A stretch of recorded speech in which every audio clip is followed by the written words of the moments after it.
CCfC was launched and established in 2011 with the financial assistance from the Inter-American Development Bank and the United Kingdom Development for International Development, Department for International Development, known as DFID, and the then Canadian International Development Agency, CCfC, who is now part of the Department for Foreign Affairs, Trade and Development. Certainly, we want to thank them for assisting us in developing the center, which has really been part of the broader Caribbean Compete Caribbean program that we've had in the region for the past few years. We certainly would want to thank them formally for their financial assistance, which is always important, especially in this day and age, but more importantly for their moral support over the past 2 to 3 years. I know we all have financial challenges, and therefore we want certainly to continue that financial assistance to enhance the region's competitiveness. Certainly the CCfC was established within the University of the West Indies as a regional knowledge hub on competitiveness in small states, and it provides training and consulting services to the public and private sector agencies. As I said earlier, its focus is really on measures to enhance the competitiveness, productivity and growth in the region, and anyone who is familiar with the region's development will know certainly that these are major challenges that we face as a set of countries, small countries. The CCfC works closely with several organizations within the region, and as I said earlier, Compete Caribbean is probably one of the main ones that we've had, but many other national and productivity commissions that have been established. Interesting enough, in recent times, a number of countries have established competitiveness commissions, and therefore we want to continue to work with these particular commissions. Also, the private sector organizations have been a very important part of our work. Administratively, the center, CCfC, was part of my office, the University Office of Plan and Development. The executive director complains that I've now divorced her, but far from. I've given her a better husband.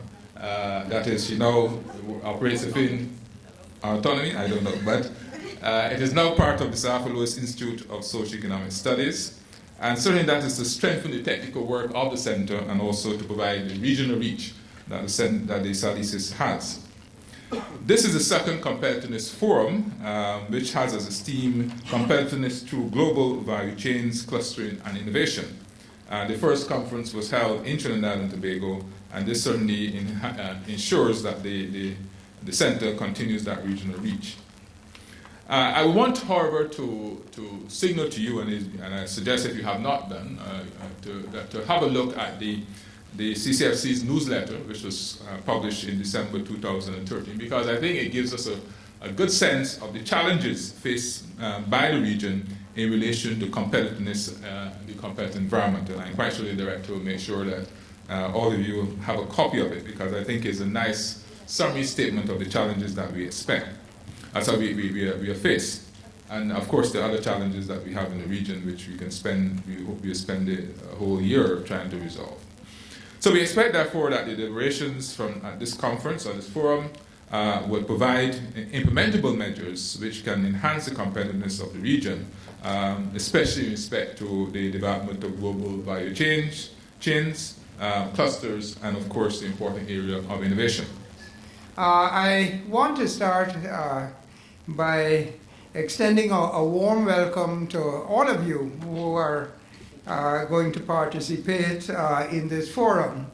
I particularly want to congratulate Mrs. Indira Sajawan Ali, who is the Executive Director for the Caribbean Center for Competitiveness, her team, and the partners who came together to really make this forum a reality.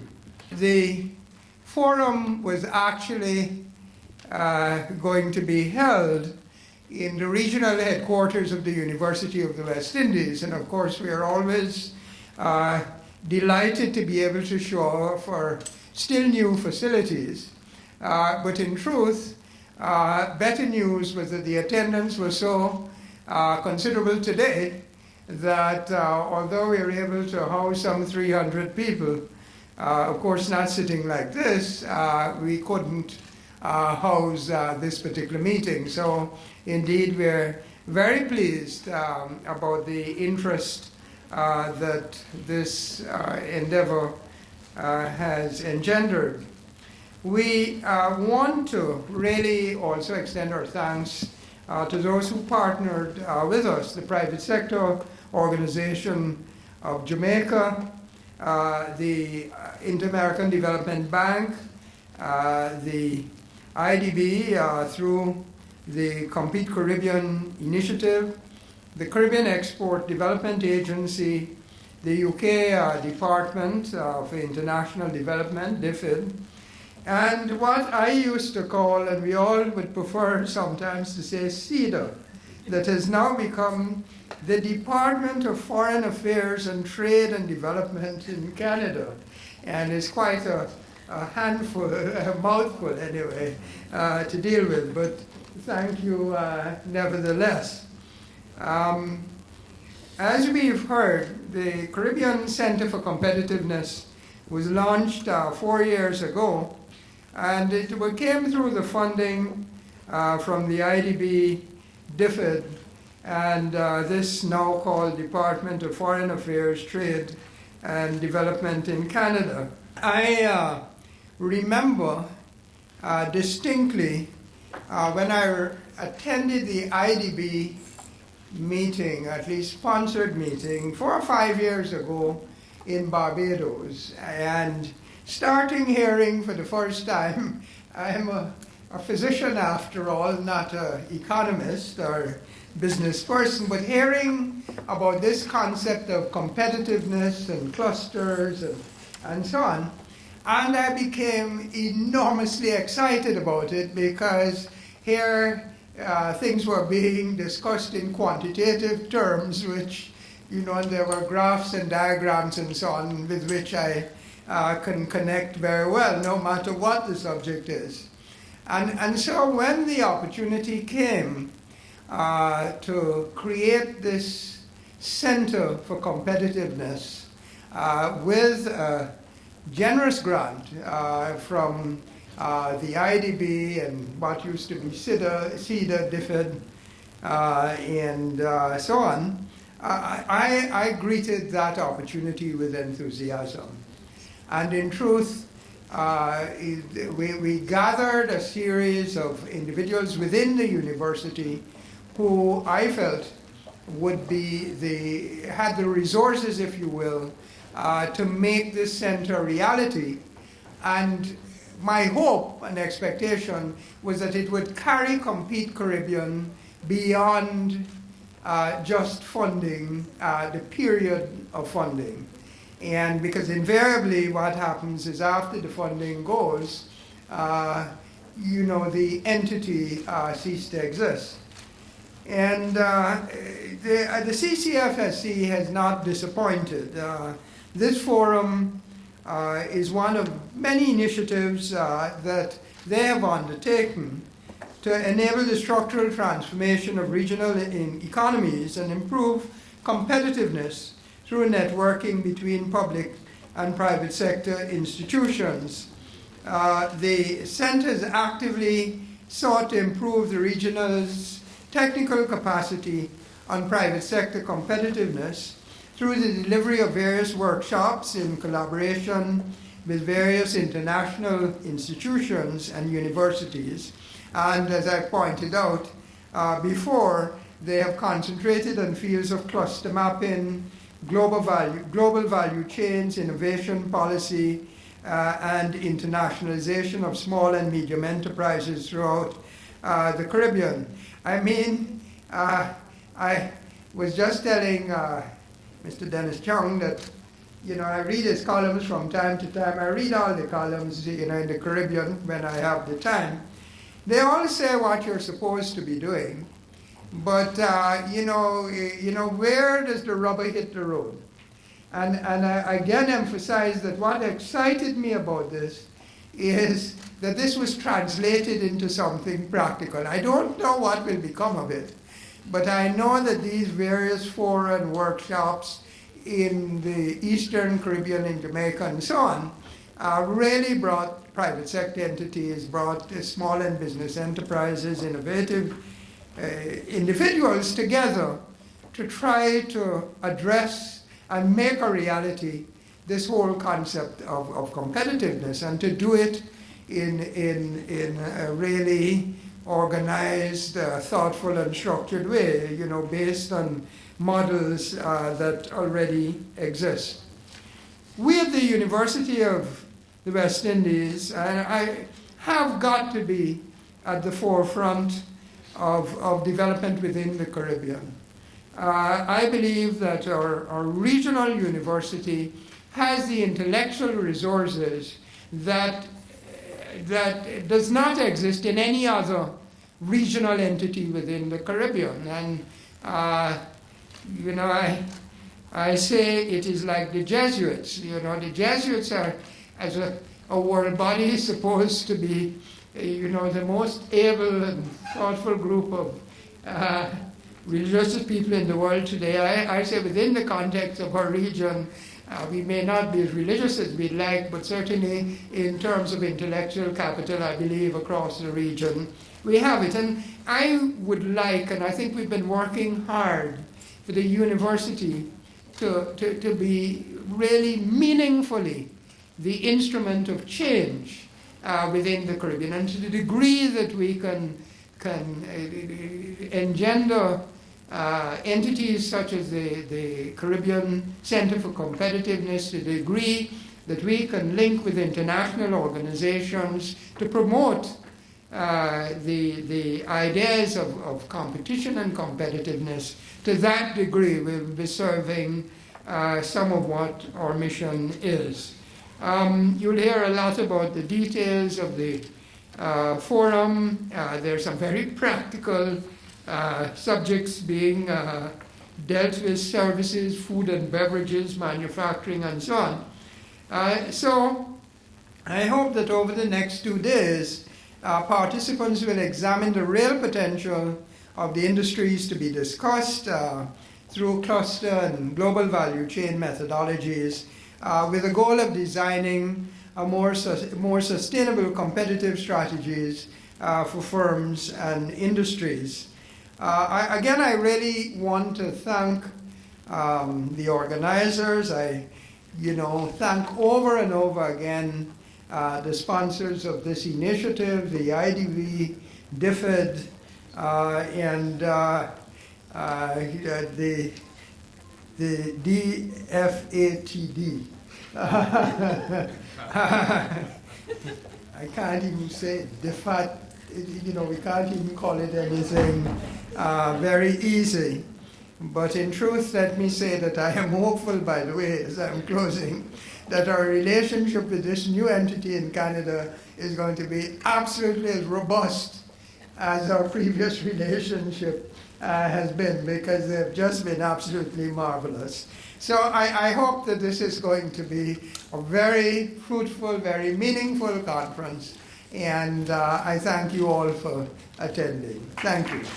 Ladies and gentlemen, as you have been told, the Caribbean Center for Competitiveness is now located within the Sir Arthur Lewis Institute of Social and Economic Studies. And this is intended, the CCfC, in fact, is a regional institution, as is the CCfC, and of course we will both interact with each other to strengthen that regional mandate. I often boast that the CCfC remains faithful to the original idea of UWI, which is as a regional body, and as an organization we do operate as if we were one institution.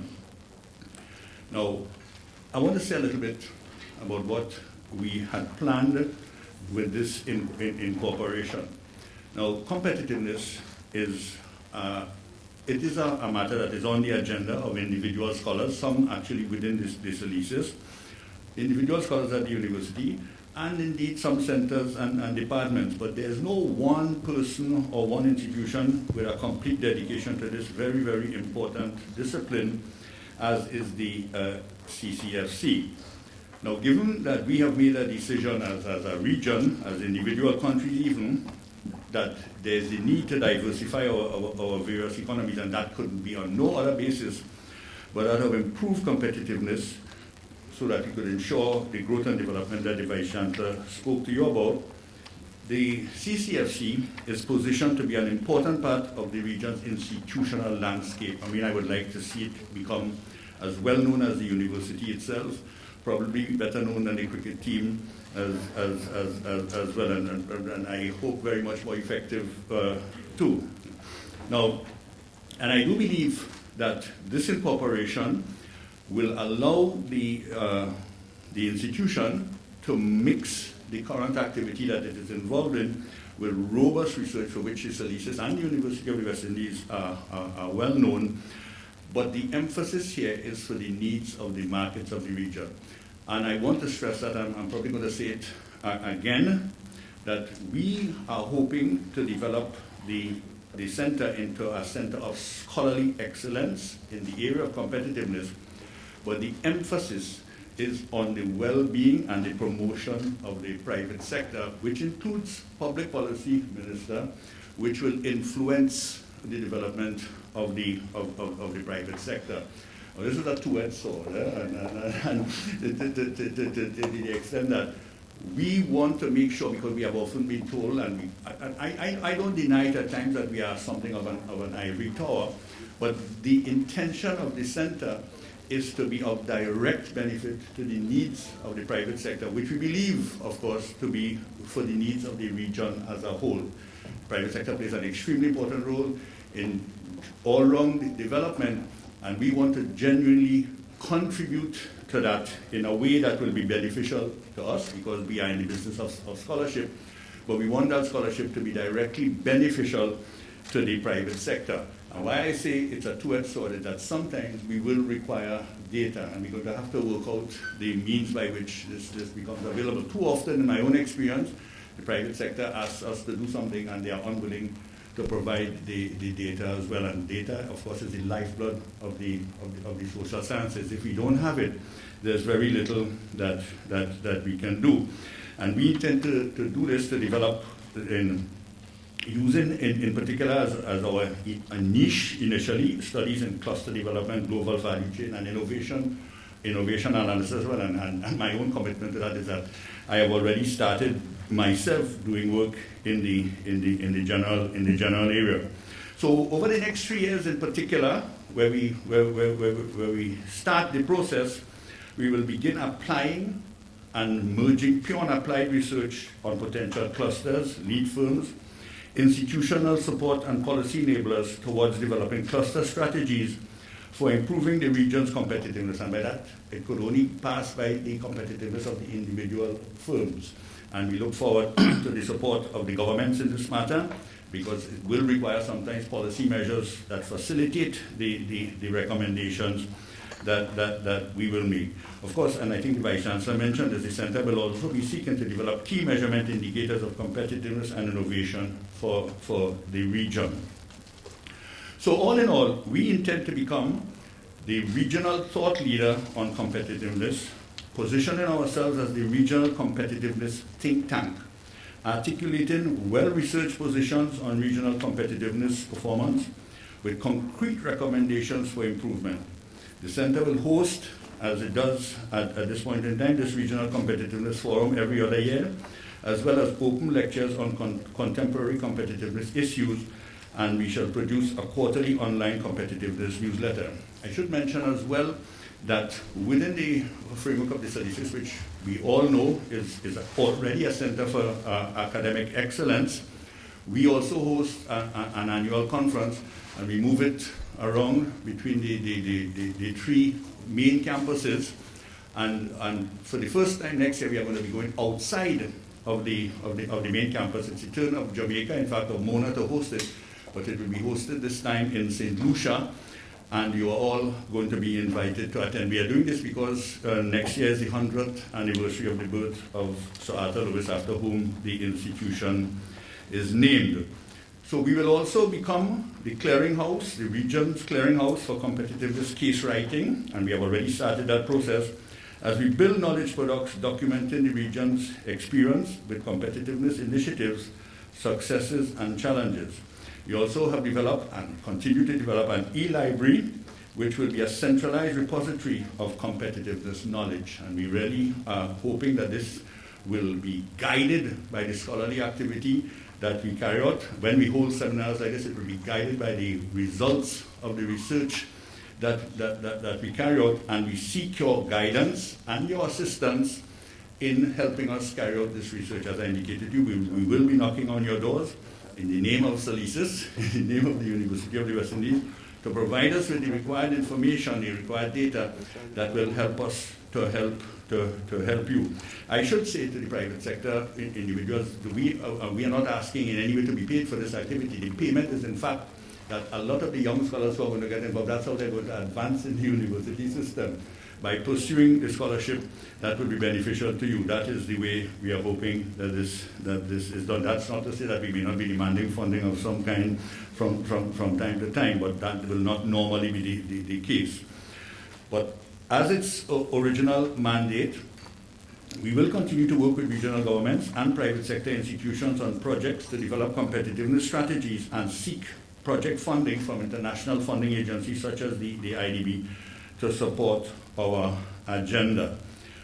We are guided by the principle that in the long run we must be a sustainable, self-financing entity, and that is how we are looking at it. The next few years may be a little bit problematic from that point of view as we seek to firmly put our feet on the ground. I want to thank you for listening to me, and I want to ask everyone in this room to understand what we are about. I will answer questions during the various coffee breaks and so on, and to understand that we are in the service of the region through principally service to the private sector, and at the same time we want to develop in doing this our own internal capacity so that we will become the organization that is best known for work on competitiveness in this part of the world. Thank you very much. Competitiveness, the issue of competitiveness as a country and by extension regionally, continues to be brought to the forefront as we struggle with trying to bring about economic growth, not just in Jamaica, but also regionally. And just about 2 or 3 years ago, in one of my hats as a chartered accountant, I did a competitive analysis of the region at the Institute of Chartered Accountants Caribbean Conference of Accountants, which actually took place right here at the Jamaica Pegasus Hotel. Because I felt that this was necessary, because over the years we have gained a reputation for producing anemic economies that are unable to generate any meaningful economic growth without a little spattering within the region that translates into any social equality and equity. Only recently, Forbes magazine, for example, listed Jamaica as the 5th worst economy in the world. One of the major areas of emphasis in my analysis was that competition is one of the primary factors that lead to economic growth. And we absolutely need to see the immediate creation of a facilitating environment that allows competition to meet the demand. And I should pause here to say that this is why I believe that the current economic program that Jamaica is on is actually for the first time in maybe the 13 or 14 other IMF agreements. For the first time, we're actually on the right path, because what we are doing this time is we're addressing the structural impediments that have caused a problem with competitiveness and productivity in Jamaica. And how do we do that? We need to first look at the institutions that are vitally important to enhancing our competitiveness and attempt to rehabilitate those. And going back to the current program again, what we've seen is that over the past few months, what we've been doing is not just attacking the fiscal issues, which are a big problem. And Dr. King, Damon King, will tell you that the fiscal is the only problem, or maybe the main problem. But also what we're doing is we're attacking the structural impediments in terms of the legislative infrastructure. And within the private sector, it has been welcomed. We've seen confidence returning to the private sector because of that, and more investments are now taking place as a result. And I'm pretty confident that if we can continue on this path and continue to address things like crime, that we will see some return of vibrancy to the economy. So for us in Jamaica, what it means is that the bureaucracy has to be made substantially more efficient and business friendly if we're going to move forward. It also means that comprehensive tax reform with lower rates and a broader base is also a critical part, and I emphasize here, going into the budget, Minister, lower rates. It's a critical part of creating an enabling business environment for equitable growth. Energy, of course, is a huge drag on growth, and we have to find a way to provide competitively priced energy for our businesses, because this is one of the primary reasons why we have seen the GDP component switch from manufacturing base to a services-based economy. Let us not forget the major problems of crime and an inadequate justice system. And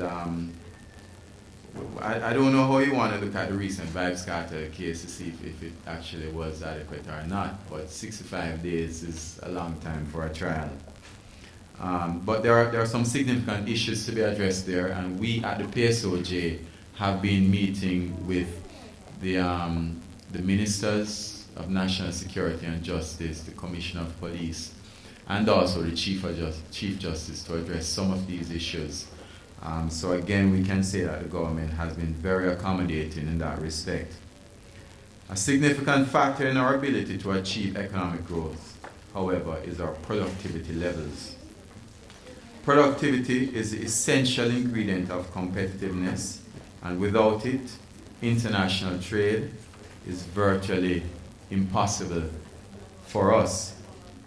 According to the Jamaica Productivity Center, labor productivity, or output per worker, has been declining in Jamaica at an average annual rate of 1.3% over the period 1973 to 2007, when the study ended. As a matter of fact, the GDP, the real GDP per capita in 2007 was 90% of what it was in 1972. For the period, and it gets worse, 2003 to 2007, this decline has actually increased to 1.8% per annum. Meanwhile, between 2002 and 2011, labor productivity in Jamaica declined on average by 3.2% annually. On the other hand, for most of our trading partners and neighbors in the Caribbean, output per worker has been advancing by more than 1.5% annually since 1972, and more than 2% during the last 10 years. So if you want to know what the difference is in our economic challenges and what we see elsewhere in the region, this, I think, says it all. Indeed, the JPC report notes that this slow growth and low productivity cycle that we are trapped in has resulted in our standard of living being almost stagnant over the past 30 years.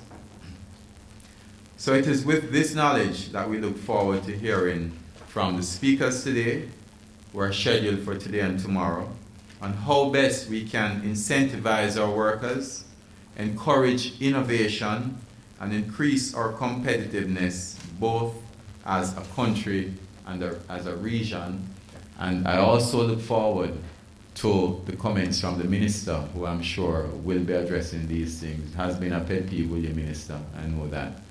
And we look forward to that. So in closing, I'd like to once again thank you for coming, and also thank Indira and her team for putting this conference together, and we wish you all the success. Thank you. I'd like to begin my remarks with a quote from Steve Jobs, former CEO and founder of Apple. Innovation comes from people meeting up in the hallways or calling each other at 10:30 at night with a new idea, or because they realized something that shoots holes in how we've been thinking about a problem. As Steve Jobs notes, innovation comes at the most unexpected times, sometimes in the middle of the night or outside of our meeting rooms. Fundamental to innovation is what I would like to term constructive deviance. That is constructively challenging the status quo so that a better solution can be found. And I'll give a segue here. The Chinese, they're incredible people, and it's the reason why they're running the world now. When they realized that deviance was effectively what innovation was about, they started schools on how to be deviant. Now, the Caribbean doesn't need a school on that. All we need is the constructive part. So if we can just engage the constructive deviance, we'll be way ahead of the game. So having said that, let me continue. The state of the affairs in the region requires a paradigm shift away from the status quo if we're going to emerge from the current economic slump. I'm a firm believer in the need to ensure that our private sector increases its competitiveness, as the way of doing business is not the same as it was 20 or 30 years ago. As markets are liberalized and technological advances are made every day, our private sector needs to be infused with innovation, especially as they seek to occupy higher positions in global value chains. And I see Mr. Levi Roots is here, who was part of our forum in London during the Olympics and has been a trailblazer, to put it mildly. Welcome. Adding value to products and services becomes paramount when competing on the global stage. We have witnessed the benefits accrued to firms who understand the importance of creating value. Recently, Caribbean Export supported 11 firms in the specialty food sector to participate in Anuga, the largest food and beverage trade show in the world, held in Germany. Of the 11 Caribbean firms that attended, 3 of them, Banks Holdings from Barbados, Marie Sharp from Belize, and Baron Foods, who are here, were awarded the coveted Taste 13 Award, which was awarded to 54 companies deemed to carry innovative products. That is 3 out of 54. Bearing in mind that nearly 7,000 companies exhibit at Anuga, that is an amazing feat. And I think that needs to be recognized. So our innovativeness is not in question. It is our ability to channel that in a way that is productive. This is testimony to the fact that we have world-class brands doing business every day in our region. International buyers were impressed with the value added and differentiation displayed among our companies. One of the companies as well, Smacks Teas, out of Trinidad, was able to secure a major distributor of his teas and chai rum in the Nordic countries. Before Anuga had been completed, Smacks Teas had already been ordered at the prestigious Intercontinental Hotel in France. Another company, Baron Foods, which is present also here today as I indicated, was also selected for the award for their innovative product, banana ketchup. Now, if you want to talk about value added, banana industry was dying. We've translated that. And that's what innovation is all about, changing how we use what we've already had for a very long time. They've also had substantial interest from buyers in Switzerland, Germany, and Denmark. I draw example to these 2 companies because they have created and sought to be innovative and had added value to the standard activities involved in bringing their products to market. Innovation must be incorporated throughout the value chain in order for firms to be competitive, whether it is at the level of design, production, marketing, distribution, or after-sales support. There are many ways for regional firms to start rethinking or constructively deviating away from the usual way of doing business. In July 2013, Caribbean Export also hosted a successful brand development and packaging workshop with Brand 42, a London-based award-winning company that works with brands such as CNN and Louis Vuitton. Through this initiative, 151 companies from 13 CARIFORUM countries were exposed to cutting-edge ways of packaging and labeling their products so that they could stand out in export markets. We subsequently provided access to grants to companies interested in rebranding their products. As an agency working to support the private sector, it is our responsibility to constantly push past the status quo, to offer differentiated yet critical support to firms, so that as a region we can reap the benefits of a globally competitive private sector. I would like to challenge all of us to go beyond this forum and start asking the question, how are we going to shape and influence the thinking of our future entrepreneurs? They're the ones who will be required to create new products and do not yet exist based on changing consumer demands. Being competitive and innovative begins in our thinking. I believe one way in which we can influence young minds is through the establishment of one of my pet projects at the moment. It's an Innovators Creativity Park for our youth. This would provide them with an outlet to express their creativity in an environment which could become the breeding ground for new business ideas or processes. We also need to not only rethink our education system to make sure that we're cultivating the types of minds that our region so direly needs, but we're willing to, and somebody told me not to use this word, but I tend to be dramatic, to disembowel a system that has been designed to create, from the nursery to tertiary level, adults who fear change and actively discourage uniqueness and individual thought. Vice Chancellor, I'm saying this openly and honestly, you know my issues with our education system, starting from this GSAT this week and the common entrance in Barbados, and the horrible systems that we put our children through, and then expect them, when they get to adulthood, to be creative and to be innovative and to fight the status quo. Sorry, I just had to put that in. We must start grooming the future generation to become problem solvers so that in years to come, the challenges we face today, such as poor intra-regional transportation, took me 3 days to get here, do not continue to hinder trade. With this in mind, I would like to leave you with the story of Sir Arthur Lewis, the distinguished St. Lucian economist and Nobel Prize laureate in economics, and of course, the person under whom this falls. Sir Arthur Lewis had a visionary father who recognized the limitations in the then education system of his home country and took on the responsibility of educating his son for a period of time. In his biography, he wrote, "My progress through the public schools was accelerated. When I was 7, I had to stay home for several weeks because of some ailment, whereupon my father elected to teach me so that I should not fall behind. In fact, he taught me in 3 months as much as the school taught in 2 years. So on returning to school, I was shifted from grade 4 to grade 6. Sir Arthur Lewis went on, of course, as we know, to become one of the greatest minds this region has produced. I share this story to say, let us not settle for the status quo with regards to our education system, our private sector, our approach to our niche sectors, or anything else. Let us always keep in mind that our approach to private sector development must come from a viewpoint that goes beyond the current way of thinking, so that we can propel our companies further on the global stage, bearing in mind the fact that the last 7 words of any dying organization tends to be, but we've always done it this way. Thank you. Most of what I was going to say has been said, so luckily it'll be a much shorter presentation. With regard to the comments made about Compete Caribbean, I have to recognize my IDB colleagues who are here. I think it's been a very, very useful collaboration, Canada, UK, CDB, and the IDB. It's had several spin-offs.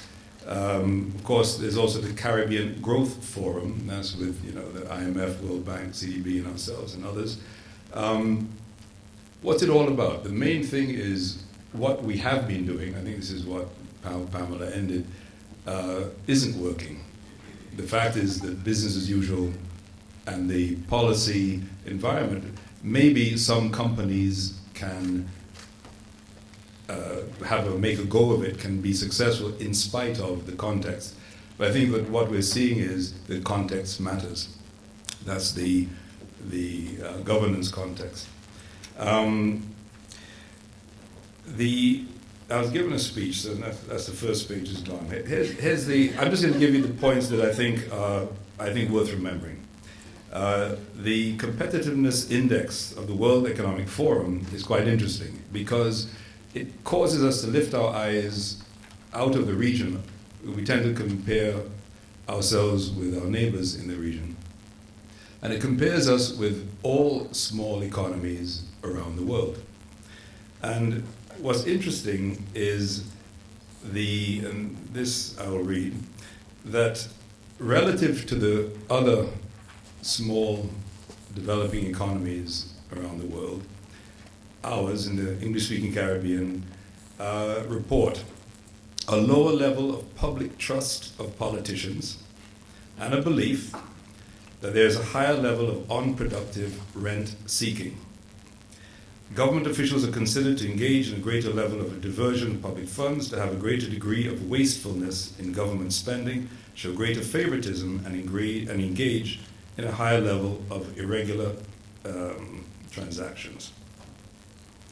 A fact is that foreign ownership is low, and that feeds into another reported position of the private sector in our part of the world, that there are palpable obstacles to new players. In essence, Caribbean business persons think that governments may be pro to some business persons, but are not good for business. And objectively, as we heard from Dennis, we're sliding. We used to be ahead of that grouping of small economies around the world. We used to be out in front in terms of productivity. We used to be out in front in terms of living standards, out in front in terms of growth. And that's no longer the case. They've caught up and they've passed us. The fact is, as Dennis said, our productivity has gone stagnant, our exports are flat, our public debt has gone up trying to bridge and make up for that, and our living standards are falling. This is also supported, these reported perceptions by the private sector is supported by the World Bank's Doing Business Index, which suggests that countries in our region are falling behind in terms of competitiveness policy, not just competitiveness, but policy and regulatory reforms, which is also what Dennis was talking about, is that finally, at least in one case, in his opinion, the structural causes for that slide are being addressed. And according to this, our policies, not just our competitiveness, but our policies for competitiveness are behind all other small developing countries in the world. Now, I don't like to read speeches. I'm going to read this paragraph to you because it hit me. The other side of the competitiveness agenda is our country's private sector profiles. In other words, one thing is the context, and one thing is the opinion of the private sector about the governance context in which they operate. The other thing is, well, what does our private sector look like? What we need is dynamic, innovative, exporting firms. We heard some examples from Pamela of some success stories. However, using the enterprise surveys financed by Compete Caribbean, we find that the average firm is small, old, locally owned, and does not engage in international trade, either as an importer or as an exporter. It spends more on security than on research and development. It spends more on security than on research and development. Conclusion, we do not have a dynamic, innovative, exporting business sector in the Caribbean, without which the growth that is needed will not happen. And I have to say a plug for that balance that has to be struck. Dennis spoke about the IMF number 13, I think you said, or whatever the number is, agreement that is currently going on in Jamaica. Well, it's not a Jamaican phenomenon. Even countries that have minerals or export commodities, Guyana, Suriname, Trinidad and Tobago, you've seen that we are all in the same boat. Whether we are service-based economies or we are lucky enough to have commodities, as you've noticed with the recent swings in commodity prices, nobody's immune. Nobody has an easy way out of this. Fiscal compression and fiscal balance and external balance is essential. Without that stability, the prospect of competitiveness and growth will be dark. That said, fiscal compression on its own won't do the trick. We will not get out of our high debt, low growth trap just by tightening our belts. Without growth, the the way forward cannot just rely on fiscal compression. And hence the focus of this conference, and thank you to Indira and her team for putting it on. I'll say just 4 things now. In terms of keys to helping to change the landscape, this is not policy now, it's not the profile of the firms, it is another area, which is we have untapped liquidity in the region, in some countries, huge amounts of liquidity in commercial banks, and in other countries we have rail sectors that have good projects and can't get it financing. We have a regional issue in terms of our financial sector. There's some things that can only happen through joint action. We all know the experience with CARICOM. We know the disappointed objectives or the frustrated objectives. I think there's something that is essential though. Joint action can make some things possible that aren't possible one country at a time. For example, it's what we're working on now is the possibility of a regional energy market. What does that mean? The recent changes in the natural gas market, we cannot, it'd be hard for a small country with 80,000 people to benefit from that all on its own because of economies of scale. To get a supplier to put gas on a ship and come to one country with 80,000 consumers isn't going to happen. It could be, though, that if several destinations or several consuming countries could be joined together, then all of a sudden that could make it possible to benefit from those changes in the natural gas prices. And that's something that we have on our front burner. Another thing that we can do, a comment was made by Pamela to do what we used to do, but do it in a different way and do it better. We're also working on an air bridge between Brazil. It doesn't have to. It's starting with Brazil. It should not be limited to Brazil, and 4 tourist destinations in the region. Why? We typically don't try to sell our services, our tourism services, to Latin America. We typically don't even notice Latin America is there.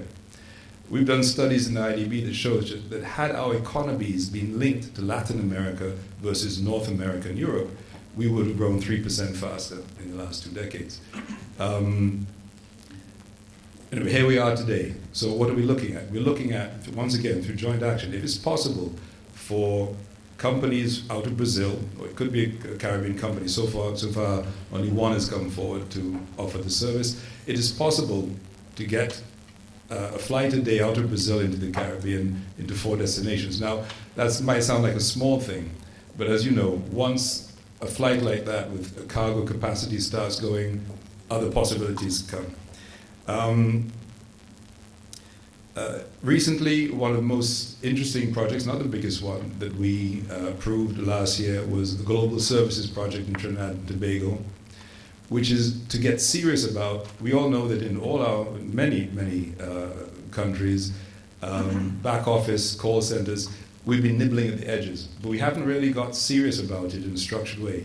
This effort, which is really, the idea came from Uruguay, 3 million people, a country in South America that few people, I think about, but with an incredible example for us of what they were able to do in terms of improving on what they were doing already and linking themselves into the world market to provide services.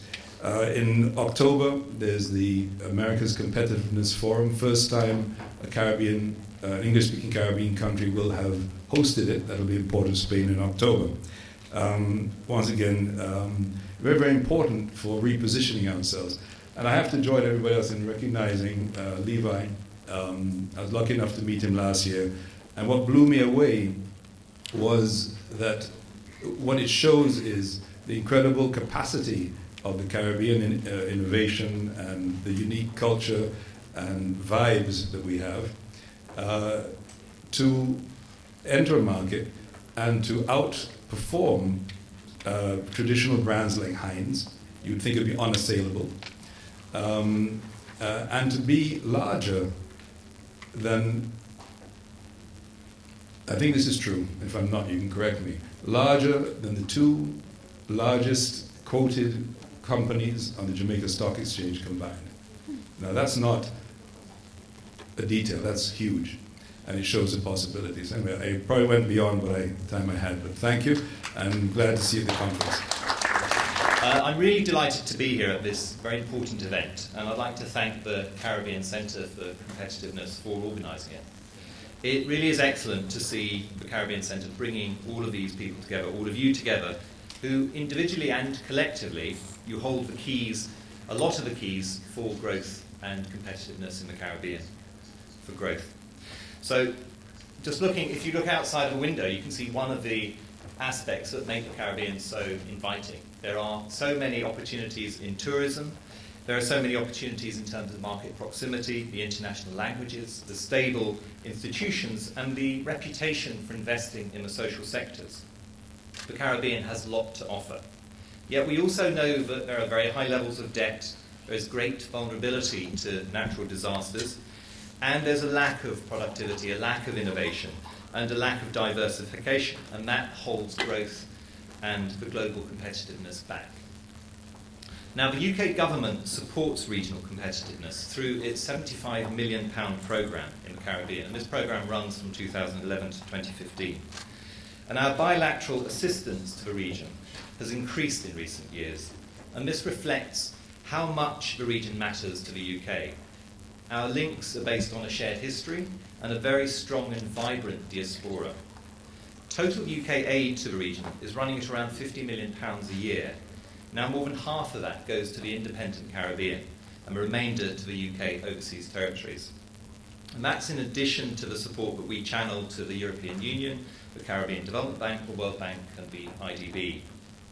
Now the overarching focus of our programme is on improving prosperity and tackling the vulnerabilities that undermine sustainable growth. We've got three main pillars. We've got climate change and disaster risk reduction. We've got growth and security and governance and security and growth and wealth creation. And under this we've got a number of initiatives that are aimed at stimulating the private sector and helping the region to compete. And let me just give a few examples. So we support a £10 million programme, a CART Fund Aid for Trade and Regional Integration programme, and that helps CARIFORUM countries improve exports and trade. It provides technical advice on product quality and standards to tackle technical barriers.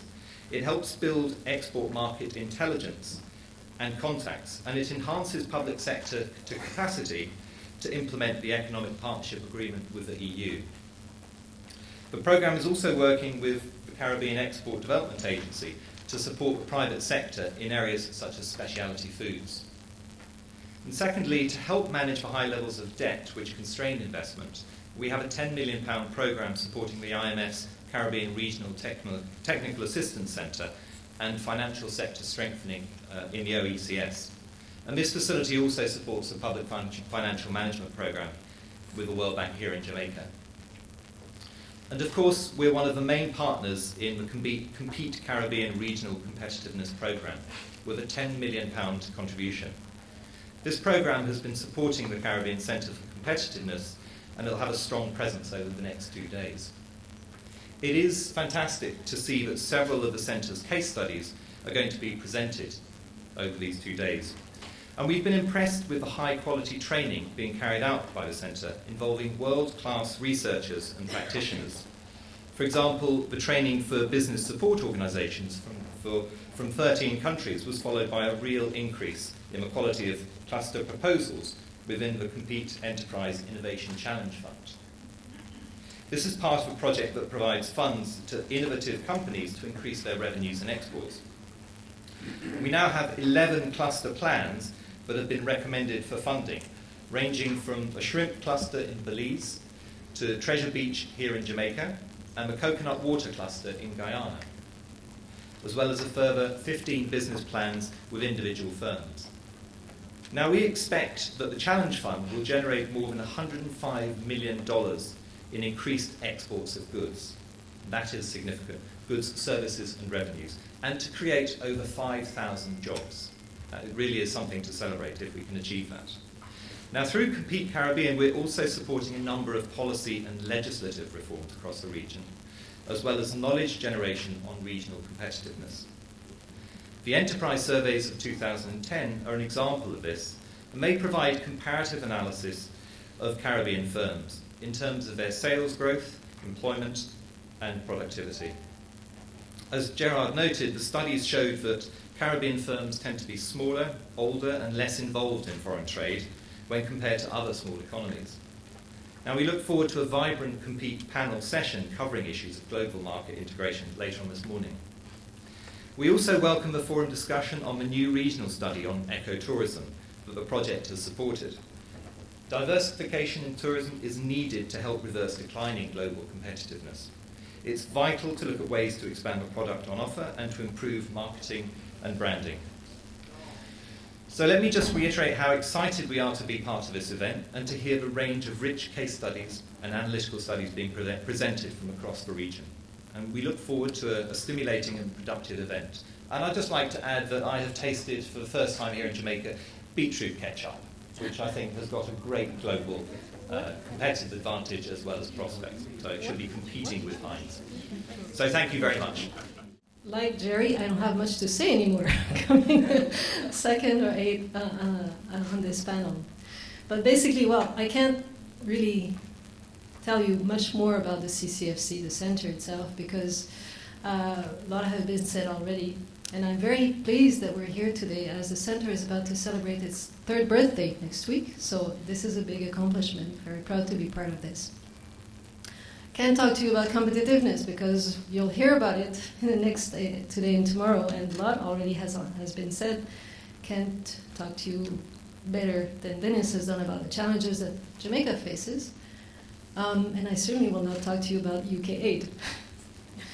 But I will tell you why Canada is here today, and why we're present and we've been present. I don't have to go back to the history of ties between Canada and the region, which go back to a long time, and are present every day today in our lives, in our ties between the region and the country in Canada.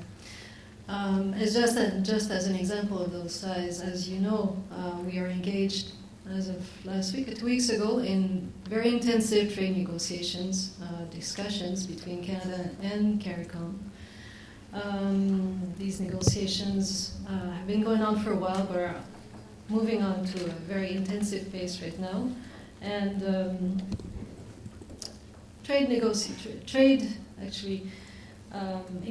increased trade is an element of growth, as we know it, in many generally, and this is why we've been engaged in this process for a while. We hope to complete it by the summer, by June, and if we complete it successfully, as we hope, it will be mutually beneficial for the region and for Canada. So this is something that we're looking for, and it's just one example of why we have such ties between the region and the country. In 2008, we engaged in a different relationship with the region. We used to have, in terms of our international support, we used to have bilateral relationships, which moved to a regional support. As Jerry said, it is very important to work, especially in a region, a small region like the Caribbean. It is essential, and this is something that the region has expressed to us. So we moved our program to a program supporting the regional integration of the region.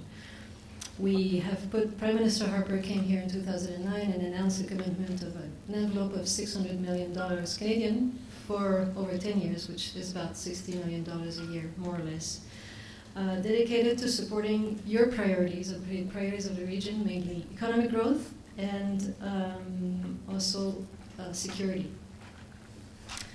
So for us, how has it translated in those years since then, which is about 5 years now? It has translated basically in focusing on the productivity of small and medium-sized firms for regional and global markets, enhancing access to skills for both employment and entrepreneurship to prepare youth to succeed in the global economy, including youth at risk, and strengthening the management of public finances and debt toward the fiscal stability. Where Canada is seeking to advance the rule of law in the region, especially here in Jamaica. We've been engaged in the justice sector for a long time, and we will continue to be. We're also engaging in the citizen security sector now with our colleagues here at the table from the IDB and UK. But also at the regional level, we are working with UE on many things, including the issue of rule of law, and we're working also with the Caribbean Court of Justice. We're also helping build regional capacity to manage and respond to natural disasters in order to reduce vulnerability and insecurity, which we all know is a big priority for the region, because it will not change. Every year or so there are disasters that can hit the region. We recognize that investing in the development of private sector is critical. I think everybody here would agree, to achieve sustainable growth and to help the region recover from the impacts. As has been said many times before, we have been supporting Compete Caribbean with our colleagues of the IDB and UK since 2010, since the creation, the initiation of Compete Caribbean. Daniel has outlined a lot of the achievements so far of Compete Caribbean. It has been a very dynamic program in the region. It has already a lot of results. As I said, Daniel has outlined some of them, but we're very happy to be supporting Compete Caribbean and to be associated with it. In addition to Compete Caribbean, how this $600 million has been translated so far, we're still in implementation, of course, but there's a lot of current programming that is going on. For example, we work with the International Financial Corporation in the areas of PPPs and access to finance. And for example, we've been supporting the creation of credit bureaus in the region. You might be aware that tomorrow there is a workshop on a seminar on credit bureau supervision here, hosted by the Central Bank of Jamaica. So this is one of the initiatives that we've been doing. We've been doing it in other countries, in Guyana and Belize also. We're working with the World Bank in the area of promoting entrepreneurship, and some months ago, probably 2 months ago, Mr. Hilton, correct me if I'm wrong, we've launched the collaboration between the Scientific Research Council and the Caribbean Industrial Research Institute, CARIRI, in Trinidad and Tobago, which will be, as part of the program, will be an incubator institution for promoting climate change innovation and entrepreneurship in the region. So that's just one example of what the EPIC program is going to be doing. We're working at a local level also with through the Canadian Municipal Federation of Canadian Municipalities to work at the local level. So we're working here with local government to promote economic growth at a local level and put in place the enabling environment for small businesses to grow.